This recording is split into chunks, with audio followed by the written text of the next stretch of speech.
want to share a few words for my dear auntie here. She's a little worried her voice won't carry. She doesn't have a windbag like I do.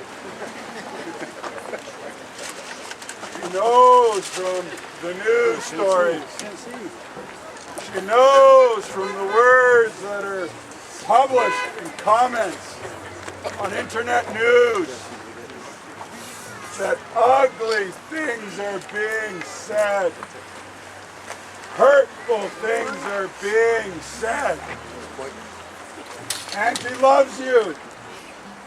She doesn't want you carrying any hurt. Take the good words in. Hear the good words. Let the ugly words go. Let those nasty, hateful things go. Don't carry it in your heart. Don't carry it in your mind. Don't let it soil your pure spirit. Be true to yourself. Be true to your roots, who you are and where you come from. Let all that negativity go. You can't control what those people say and do. You can only, on a good day, control your own behavior. Control the words that come out of your mouth. Control the comments that go on Twitter, that go on Facebook, that go in emails. So dear Auntie, wanted you to know that. She loves you. She cares about you. She wants to make sure that you stay strong, that you keep a good heart and a good mind. And when you do that, we will stay together. Well, not long ago, I needed to do some work for myself. My medicine, my winter medicine was tangled up. It was hurting me. I went up to that mountain and I took care of that work. Up there, the work went really easy. It took care of itself in a really short period of time, but I stayed on that hill. I knew that there was teaching.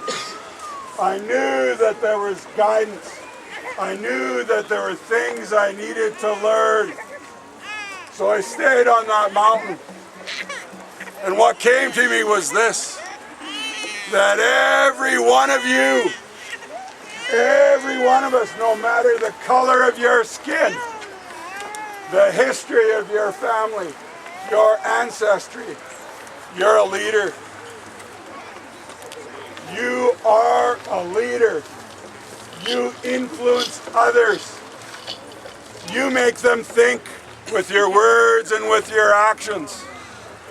You, with asking a question, can help them make them think about things that they've not thought about before. The other thing that came to me is that every one of us has a responsibility for the land on which we live.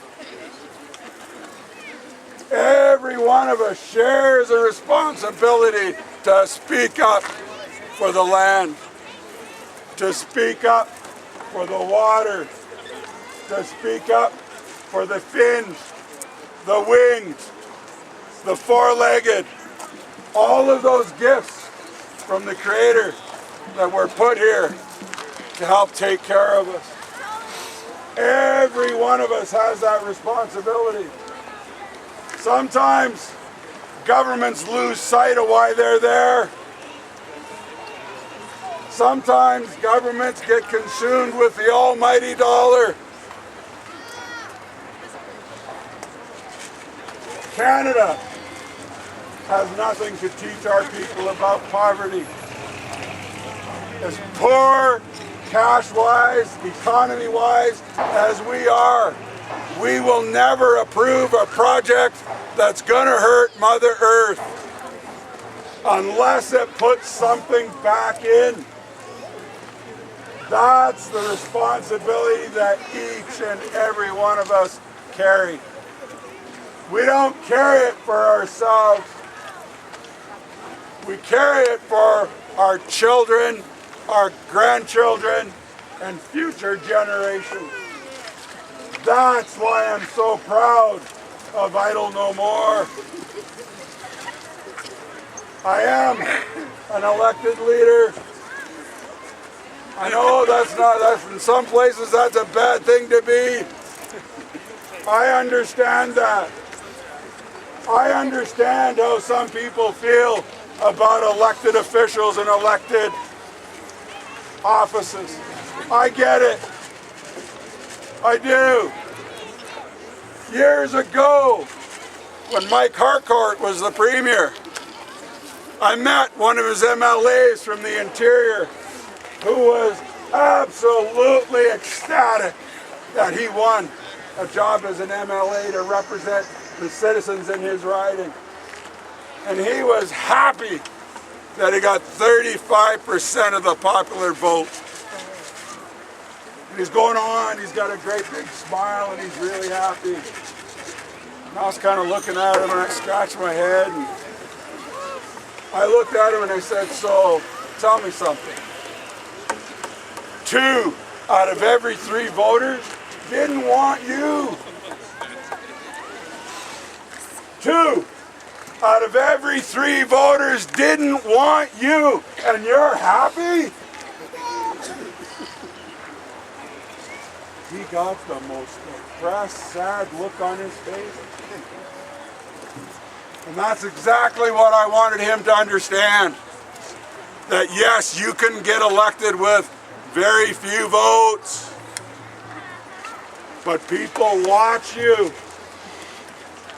And they can get rid of you if you're not doing the things that you ought to be doing.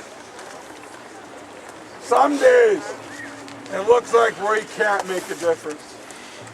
I know that. I've been doing this for 32 years. About 90 pounds ago. I don't measure things in years anymore, I measure them in pounds. About 90 pounds ago, I began doing this kind of work. And we can make a difference. But we have to believe. We have to believe in those ancestral teachings. We have to believe in one another. We do not always have to agree with one another. That's okay. If I required my friends and family to agree with me, I'd be a very lonely man indeed. I have so few friends already. Requiring them to agree with me would mean I would have no friends. Every one of us carries a gift. Every one of us has been put on this planet for a reason. It's your job to learn what your gift and your purpose is. And we can do that together. We need everyone. Yes, sir.